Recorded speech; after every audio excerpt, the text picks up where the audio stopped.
What's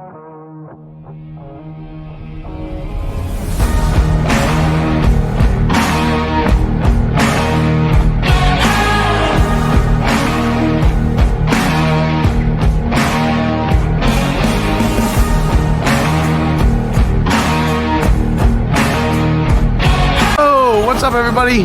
I'm Bob Walters. This is the Locked Up Sports Weekend Wrap-Up, midweek edition, as always. Mets and Yankees tonight. We got a Subway Series. Bragging rights at stake. That's pretty much all that's at stake. The Jets continue training camp as they have their 5th day of practice, and the Giants and Saquan Barkley, believe it or not, have come to an agreement on a 1-year deal. All that plus Mark Mancini back again this week with some baseball talk.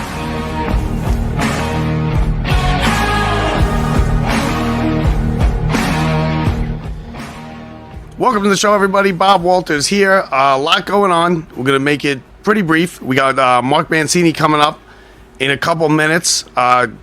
He's a Pittsburgh guy, Pittsburgh radio personality. He's out in L.A. these days. He does a whole bunch of radio, a whole bunch of podcasts.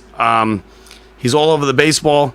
I saw him on the field at the Angels game the other night. We'll talk to him about everything and trade deadline, stuff like that. But we got a Subway Series tonight. Do you care? I'm already on the record as saying I'm not really a big Subway Series guy. To me, it's not a big thing.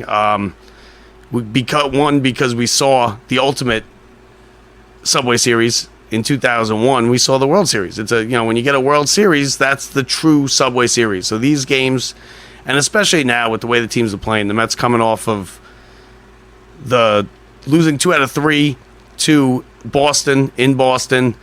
The Yankees coming off a sweep of Kansas City, but does that really mean anything? I mean, are Yankee fans, are you really getting excited and now think you're in contention because you won 3 games over Kansas City, who's a disaster? I mean, you take the wins, don't get me wrong, you take the wins, but let's be real. They're barely a major league team. So the question now coming up is are these two teams buyers? Are they sellers? Are they teams that are going to stay pat?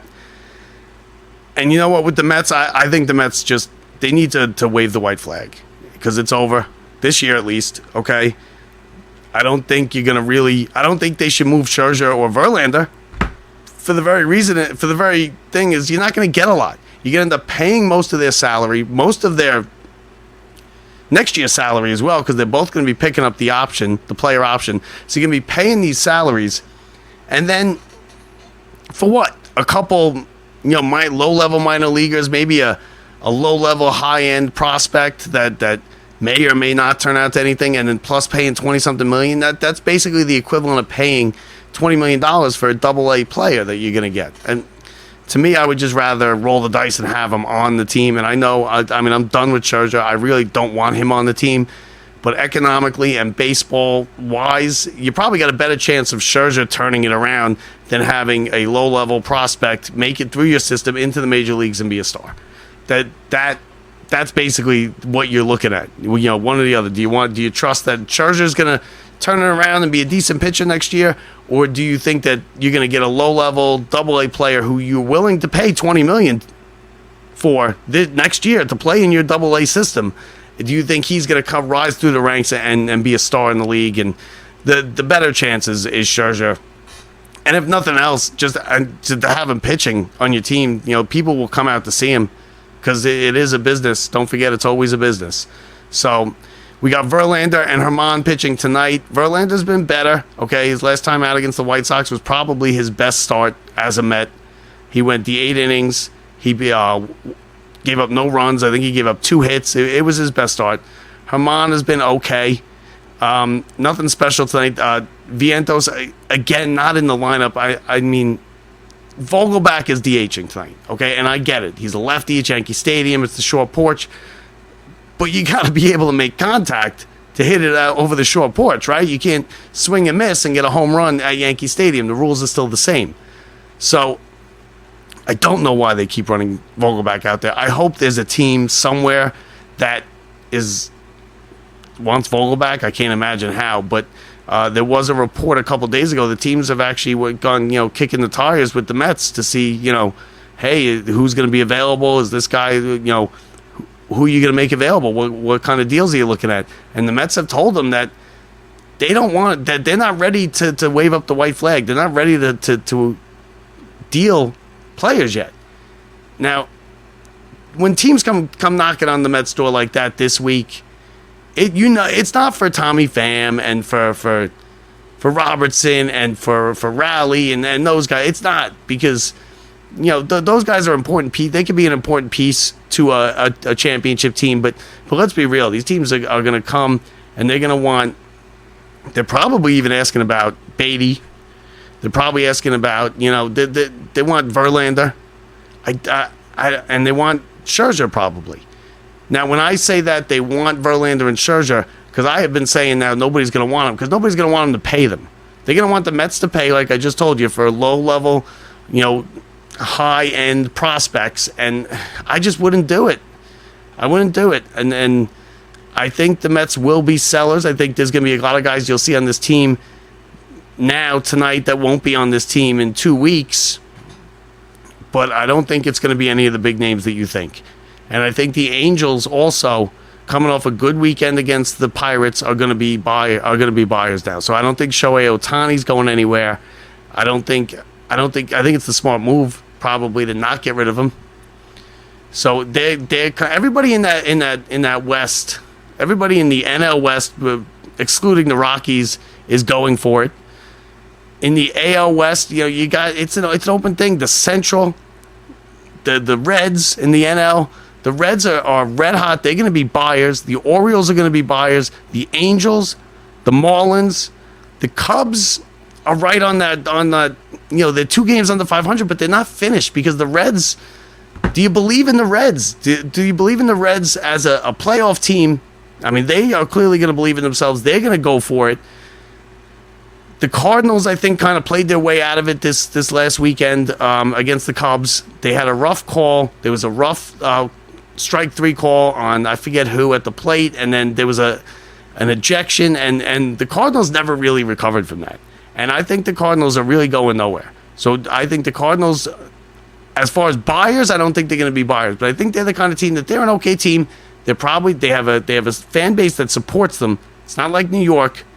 I don't know if you could rebuild in New York. It's tough because I mean, it's tough to rebuild anywhere in New York. I mean, look at the Jets. The Jets were in a rebuild, and then bam, Aaron Rodgers comes available. They grab him. The Rangers are in a rebuild. The Rangers were in a rebuild, and then what happens? Panarin becomes available, and they grab him, and they fire JD and his whole thing. In New York, I mean, there's very little rebuilds. The Giants are still in the middle of a rebuild. Giants fans might say that, okay, we made the playoffs. Now we're expected back to Super Bowls. The Giants are in the middle of a rebuild. That was a surprise last year. So as far as the baseball teams especially, like the Yankees, are the Yankees going to be sellers? I don't think so. I don't think the Yankees are going to be sellers. Now, are they going to be big-time buyers? And I don't think so either. I think that, as far as the Mets and the Yankees goes, there's going to be some moves. I think the Yankees will acquire some people. I think the Mets will let some people go, but I don't think it's going to be the big names that you're thinking of. Okay? So that's what's going on there. Giants came to terms with Saquon Barkley. I'm not sure. I was under the impression that the ship had sailed on making a deal. Like, I don't really get what the deal is, why they even had a deadline last week. I get they slapped the franchise tag on him. So what happens now? So it's basically the same deal as the franchise tag. It's $10-11 million for this year.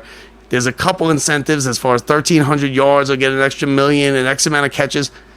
It's the same deal. I mean, if he feels better about it and it's going to get him on the field, then good job, I guess. But like I said, the running backs are not a big. It really, I mean, Saquon's a good player. I'd rather have Saquon than not have Saquon, but I don't think it's the end-all, be-all. So Saquon's back. He will be reporting to camp. He's got a deal. If that makes him feel better, that makes him feel better. It is what it is. So let's now get to our guest. Mark Mancini joined us last week. Going to be joining us this week. Going to be joining us next week. He's going to be a regular on these wrap-up shows. So we're going to have him on the phone for about 20 minutes. Let's get to that now. Here's Mark Mancini. All right, now we're joined by our guest, Mark Mancini. He was with us last week. He's going to be with us next week. He's going to be with us all the time going forward here on the weekend wrap-up, our second show here on Locked Up Sports. Mark, welcome to the show. How you doing this week? Oh, man, it's always a pleasure, buddy, man, to rip up this show on a Tuesday. Must-see, must-hear radio, baby. Absolutely. Now, I saw you on the field this week over down in L.A., the Angels. I guess the Pirates were in town. Tell us about that. Who were you on the field to see? Well, I was out there covering my Bucks, my beloved Bucks. They came up short in that game. The Angels kind of hammered them, took 2 out of 3. Was out there with Tarek Brock, saw all the guys. I mean, on the other side of the coin, Shohei Ohtani, Phil Nevin. I mean, it's great. Anaheim Stadium's nice, clean stadium.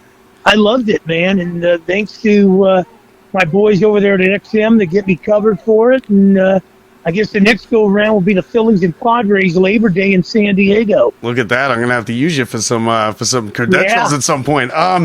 Now, that's a good place to start right there. Trade deadline. The Angels, the Pirates, teams going in 2 opposite directions. Now, I don't think the Angels are really going anywhere this year, but they swept the Yankees, and then they played well against the Pirates. I think they might be buyers. I don't think Shohei's going. They're going to get rid of Ohtani at all.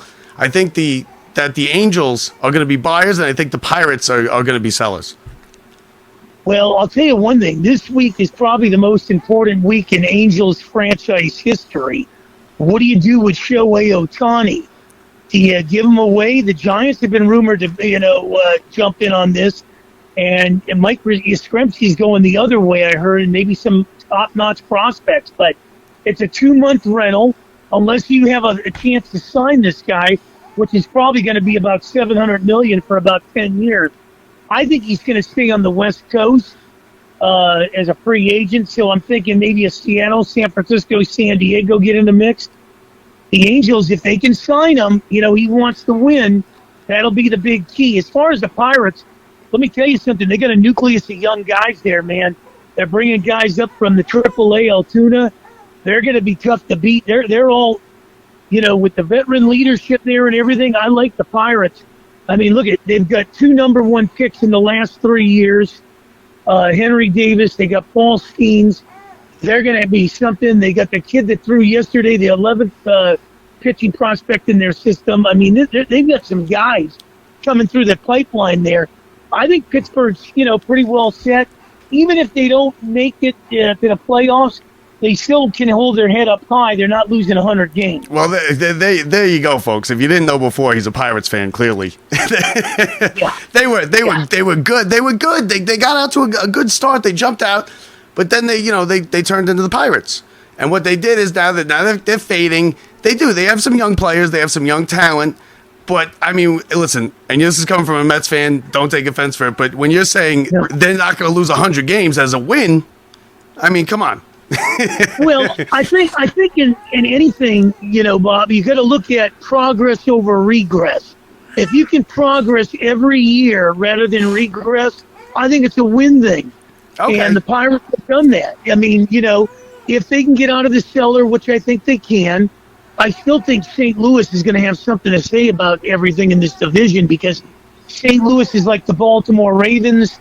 They're like the Miami Heat. They're like the Washington Capitals. If you don't put a stick through their heart, this team kind of finds a way to get in there. Yeah, they just kind of show up in the NLCS every year. Now, what St. Louis, St. Louis was winning ball games, and then last weekend they had a bad call go against them. They had a guy get thrown out against the Cubs, and that led on Friday night, and that led into a bad weekend for them. Now, St. Louis, to me, if I was St. Louis, I would sell, only because you can afford to sell in St. Louis. It's a big baseball town. They love the team. They will always support the team. You can afford to kind of get rid of a couple guys, sell this year, kind of be light sellers. They're like the Mets. I think they should kind of maybe be light sellers. They're kind of like San Diego, be light sellers. Don't dump everybody, but kind of be light sellers. Get rid of, like the Mets will get rid of a Robertson or like a Tommy Pham, something like that. But don't get rid of I don't think anyone's taking Scherzer and Verlander anyway. But St. Louis was right there, and that division's up for grabs because the Reds. Let's be real. Nobody saw the Reds coming. Yep. And the Brewers are the Brewers. And the Brewers are the Brewers. The Cubs are trying to find themselves, but rumors are circulating. Scherzer can come back to the Dodgers. The Dodgers have already picked up Keke Hernandez from the Red Sox. So, things are starting to move a little. We've also heard Nolan Arenado may be going to the Dodgers. The Dodgers need a third baseman. I've heard Cody Bellinger may be going to the Yankees. The Yankees need another bat. So this can get really interesting here. But the big question in New York is not so much the pitching and everything.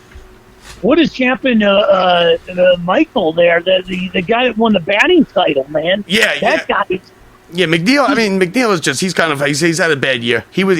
You know what it was? He had the Mets here. The entire Mets had a bad year. Is what happened. I mean, it's just one of those down years. They're not a bad team. They got plenty of talent. Right. Let's be real. Now, Scherzer and Verlander, they were key pieces. This team was going to go as Scherzer and Verlander went, and it turns out that Scherzer got old, and Verlander. Well, not only that, the key there is Alvarez. He's a hell of a catcher. Oh, he's great. He's a great catcher. Yeah. He's unbelievable. The Pirates got one of themselves when they got two guys there within the Pirates, Andy Rodriguez and Henry Davis, who's got an arm from the outfield. They just don't want to put him behind the plate yet. Yeah, I mean, when you have an arm like that in the outfield, and if he's got a good bat, you want to keep him away from behind the plate if you can, because catchers break down. That's what they do. Normally you don't get big hitting catchers. Alvarez is an anomaly. I mean, Alvarez has just been great. He's been great this year. He started off slow, though. I mean, everyone has seen Alvarez now the last month and a half, kind of tearing it up, and he's raking all over he's hitting balls all over the ballpark and out of the ballpark. But the first 2 months that he was here, they were ready to, he's not ready for the big time. He's not ready for the show. He can't catch up to the pitching. He's not ready. He's not hitting. But I had looked back, and what he does, he's a slow starter. So he's done that throughout all of his minor league career. He's just one of those guys that he doesn't really get it going until the end of May. But he did have a slow start, and they were ready to run him out of town here in April and in the beginning of May. But now he's done what he always does, and now he's come back and he's come into his own. The Mets are going to keep the kids. Listen, Beatty's going to stay on the team. Vientos, they just brought up. He's another big kid. But the problem what they do is the Mets are clueless because they bring him up. They brought him up earlier in the year, right? They brought Vientos. Mark Vientos is one of the big prospects down on the farm. They brought him up here and they sat him on the bench. They didn't play him consistently. And because of that, he didn't hit. So what did they do? They brought him up again this week, and they had a doubleheader against the Red Sox, and they sat him. And they sat him like, I don't know. I haven't seen the lineup for tonight yet, but they sat him. And the Mets said a couple teams apparently have been kicking the tires with the Mets on, are you guys looking to sell? What can we get? What's for sale? And the Mets have told them to get lost, that we're not ready to sell yet, which to me is ridiculous. I mean, it's just them. They want to keep the stadium full. They don't want to wave the white flag to the fans yet. They don't want to have their parking lot full of a tennis crowd in a couple weeks walking across the street to the U.S. Open. But let's be real. I mean, look at the writings on the wall. You're not going anywhere this year. They just lost 2 out of 3 to the Red Sox. They're dead team is what they are. Yeah, no doubt about it. You called it. Call it like you see it, and that's the thing. And when you look at their team, this is a team that's pretty much going into next year with basically the same nucleus, unless Steve Cohen opens up his wallet and spends some more money. I mean, can you imagine Scherzer and Verlander, how much money they're owed? Well, that's the problem. Anybody taking those two guys, the Mets are going to have to pay at least 3/4 of that cap. Exactly. And what are you going to get? You're going to get a couple prospects. At that point, at that level, when you're doing something like that, when you're going to have to pay, let's say, $25 million for each of them to play somewhere else, so you could get back a couple prospects, that's not worth it. Just have them pitch on your team then. No doubt about it. That's the way I would look at it. That's the thing, because nobody's going to give you what you want, and you're going to be paying for them to play somewhere else, and somebody's going to just play in a house money with those two guys. Yeah, and to be honest with you, I don't know why you'd want Scherzer.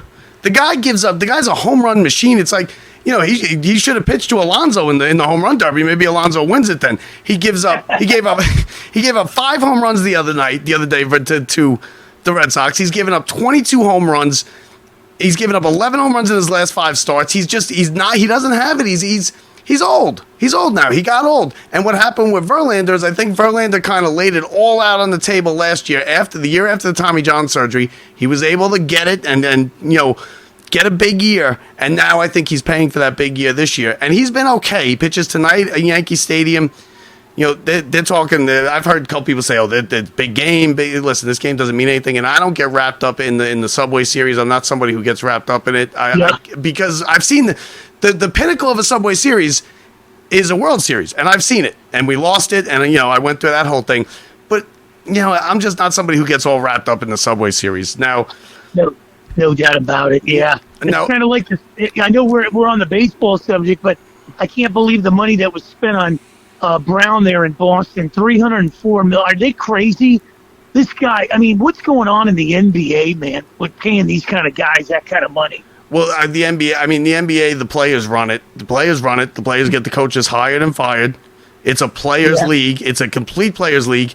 They. I don't like it just the way it is because they kind of. What they do is like big players, someone like Kyrie or like Harden, they'll ruin your franchise. They will ruin your franchise, and then they'll be like when it looks like when it's down and there's no more hope left, they go, hey, you know what, I want out of here. And then the team placates them too. The team goes, well, you know what? How about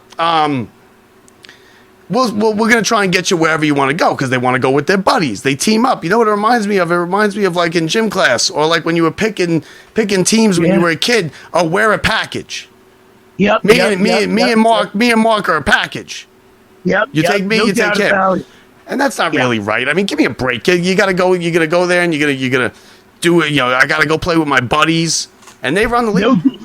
No defense, too political, and that's the problem there with the NBA. Yeah, and they get and the coaches don't stand a chance. If the big player on a team says, you know what, I don't like this coach, he's gone.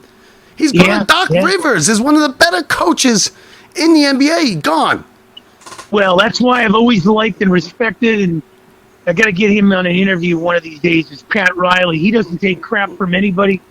When LeBron wanted Eric Spoelstra fired, he said, you can go back to Cleveland or L.A. or wherever, but we don't get rid of coaches here. We'll get rid of players. Yeah, and you know what? But there's not many guys that can do that. I mean, Pat Riley's in a different class. Pat Riley. It's Pat Riley. It's not like Eric Spoelstra now. He might be able to do it. Eric Spoelstra is very underrated, too. He's like a top 10 all-time coach now with the championships he's had and everything going on. But we're going to get to the NBA down the line. What are you doing bringing up the NBA? I know. And we got like 4 or 5 minutes into this great show, and I'm bringing it up. But I just saw the $304 million, man. Now I had to bring the case to the front. Now the big news in the NBA today was Bronny having cardiac arrest. LeBron's kid, and he went. It looks like a DeMar Hamlin type thing, and it seems like he's all right. I mean, because he's like 19, he's like 20. He's 19 years old. 19-year-old kids don't have heart attacks, So that is sad. But it looks like he's going to be okay. Yeah. Well, now the thing is, we've seen these things in the past. Like Hank Gathers, LMU. Does this flare up again? I mean, that's the problem. Yeah. That's what you got to look at. It's okay now. I understand that, but now let's look at long term. Does that scare some NBA teams? Yeah, I mean, you know what though? I don't know. I mean, I'm not a doctor. You're not a doctor. But what it is we had the kid in Florida at Florida University who collapsed during the game a couple years ago. He got back. It was just a one-time event, and he was drafted second round by I forget who drafted him this year, but he got drafted second round. Now LeBron wants to play with his kid. I'm surprised this didn't happen after the Knicks took him, to be honest with you. But I mean, it's a scary thing. I'm 19 years old. You're just dropping. That's scary. That is. You know what? Money comes and goes. Health is priceless. And Absolutely. And when was the last time the Knicks were relevant was when John Starks was missing shots. They could have gave Pat Riley a championship there. Pat Riley should have won a championship here. I mean, the Knicks, right? They had a huge lead on Houston in Game 7 in 94 because it was the same year as the Rangers. And thank God the Rangers won because I'm a bigger Ranger fan than I am Knicks fan. But we got you for 2 more minutes, real quick. The running backs. We had mentioned you had mentioned the collusion word. Now I don't think there's collusion. Do you think that there is collusion against these running backs by the NFL owners?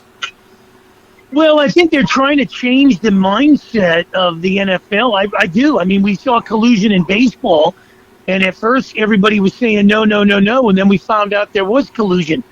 Now they're trying to get rid of the running backs in the NFL. Look at all these guys. We've seen all these guys, the Jacobs, and how come, he hasn't been franchised yet? Well, We've seen all these guys across. Now we have Saquon Barkley on a one-year deal. In Pittsburgh, we're talking about, Harris talking about it. I mean, so I will tell you this. You cannot win a Super Bowl without a running game on your team. There's just no way. Because who was the leading rusher last year for the Chiefs? Well, you don't know, right? You don't know because he's irrelevant. Right. Because it's an irrelevant position. You don't need it. That's why. That's why it's not collusion. Because you know what? These guys throw the ball 50 times a game. These guys. It's a quarterback league. It's a fantasy football league. It's an offensive league. The last 30 seconds of some of these games look like a basketball game. They're up and down the field. Oh, did they leave him too much time? There's 30 seconds left. That used to be like the Giants, the 86 Giants. I said this on my show the other day. The 86 and the 90 Giants. They would have, when I was growing up, they'd have the ball 3 or 4 times in a half, right? They'd score a touchdown. They'd do 8. They'd get a drive. It'd be 12 plays, 85 yards, 9.5 minutes. That doesn't happen anymore. 30 seconds. Yeah, back then in the days, you had the Walter Paytons, you had the Chuck Foremans, you had the Franco Harrises, you had the O.J. Simpsons. Exactly. You had Craig in there in San Francisco. You had big running backs even in Seattle. And now today, it's just kind of like they're trying to do it with the pass happy. Listen, I'm not a big Chiefs guy, and I think the Chiefs snuck up on a lot of teams. I'm not a big Mahomes guy. Really? No, I'm not. They're trying to compare Mahomes with Tom Brady. Give me a break. The guy was in the league 25 years. This guy's won a couple Super Bowls in a few years, but he's also snuck up on some teams, too.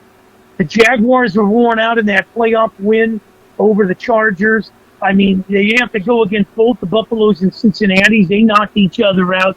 So when you kind of look at it, they kind of snuck up. They had everybody at home in their backyard. The AFC is going to be a lot tougher. I don't think we're going to see the Chiefs back in a Super Bowl for 3-4 years. Wow. Well, there you go. That's a not a Mahomes guy, man. Oh man. Not a Mahomes guy. You know. Now you're obviously a Brady guy, right? You're obviously a Brady. I like Brady, but you know what? You know what makes good sports talk, buddy? You and I, we can stay consistent and we don't waver and we always stay consistent. You will always hear that from me. I'm just not a Mahomes guy. Listen, I got nothing against you, but and I expect you to call me out on my BS. I'm going to call you out on your BS. You call me out on my BS. Listen, the best quarterback I've ever seen. I got one game to win. I got one game to win tomorrow with a gun to my head. I'm taking Peyton Manning over Tom Brady.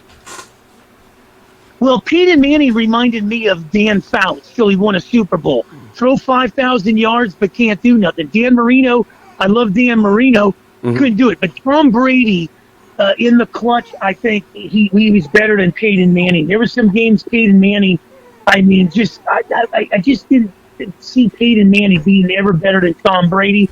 I mean, you got the comparison. Look at Bill Russell and Wilt Chamberlain. Look at Michael Jordan and LeBron James. You can't compare but what Michael Jordan did, I think, LeBron's done it more than a watered down. I'm a LeBron guy. See, I'm a LeBron guy. Oh, see, this is going to be good. This is why we got to have you. Because I'm a LeBron guy. You're a Jordan guy. Yeah. So yeah. But like what people don't get is when you argue that, I'm not arguing that Jordan's no good. When you're talking that level, who's the best ever, it's not, okay, I think LeBron is better than Jordan. But that doesn't mean Jordan is no good. I mean, come on. Yeah. Sometimes people It's like baseball too. You get some of those guys that threw 200 innings, 17 years, like Bert Blyleven and Steve Carlton. Nolan Ryan took 71 no-hitters into the seventh inning. You can't even get a pitcher to throw 71 pitches in 7 No, that's the analytics. Now, we kept Mark a little more than we had to. We had some technical difficulties, so we had him audio today. The next week, we're going to get this video straightened out. Mark, I know you got to do what you got to do. Thank you for joining us again. We'll talk to you next Tuesday. I love you, brother. I love New York. I love you. I love everything about it. I can't wait for next Tuesday, my friend. Now that I know, what your deal is with you're gonna load the barn up. We got some talking to do, buddy. Yeah. All right, Mark. Thanks for joining us here today. Anytime, my brother. Have a blessed one. Thank you. All right, how about that? Thank you to Mark Mancini. Again, we had a little issue with the video, so we just went audio. Listen, he's a radio guy, I'm a radio guy. The video's weird anyway, right? So we went with the audio, and you know what? Now that I know that he's where he stands on a couple of those issues, we got a lot to argue about, and it's gonna be good. It's gonna be good content. I'll tell you that much, because I have a feeling we have a lot of differences as far as some things, and it's gonna be good. I enjoy talking with Mark every week. Mark, thank you again for coming on, and we'll talk to you next week. We'll do it again. So that's it. Listen, that's the show for today. Mixler, I'm gonna be on Mixler after the Mets Yankee game. 10:30 is what we're shooting for to go on. It's gonna be live. We're gonna I'll put the link out there for everybody. All you got to do is click on the link at the time. It says 10:30 is what I'm going with. So click on the link at 10:30. It'll bring you right into the show. It's audio only. You'll be able to listen to the show. It's gonna be a quick recap of the game tonight. Verlander and Herman from Yankee Stadium. They play tonight. They play tomorrow. Some people are still into it. They still fill the ballpark. So God bless them. I don't like the fact that they don't play the 19 times. You kind of lose out on with this new schedule where they play everybody. Is you lose out on those divisional games, pennant race games at the end of the season. The Mets, I think, play the Braves one more time. Now that's irrelevant this year, but going forward, that's not going to be irrelevant. The Yankees only see the Orioles one more time. The Rays, I don't think, play the Orioles again, and that's going to be a pennant race coming down. So, you don't really get those. You got to pay. The price you pay for playing everybody and seeing all the teams, and less travel and this and that. The price you pay is you don't get those divisional end of season matchups. Mets and the Braves, Yankees and the Orioles, Yankees and the Rays. Cubs and the Cardinals. The Cardinals and Cubs don't play each other again. So it also makes it harder now to make up games. So you got to look at that.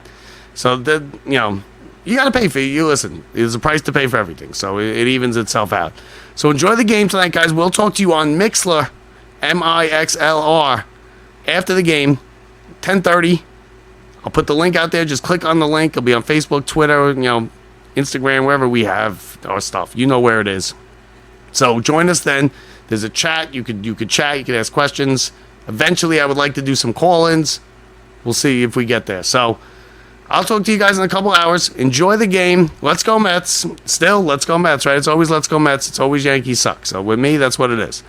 So we'll talk to you guys in a couple hours. Thank you to Mark Mancini. See ya.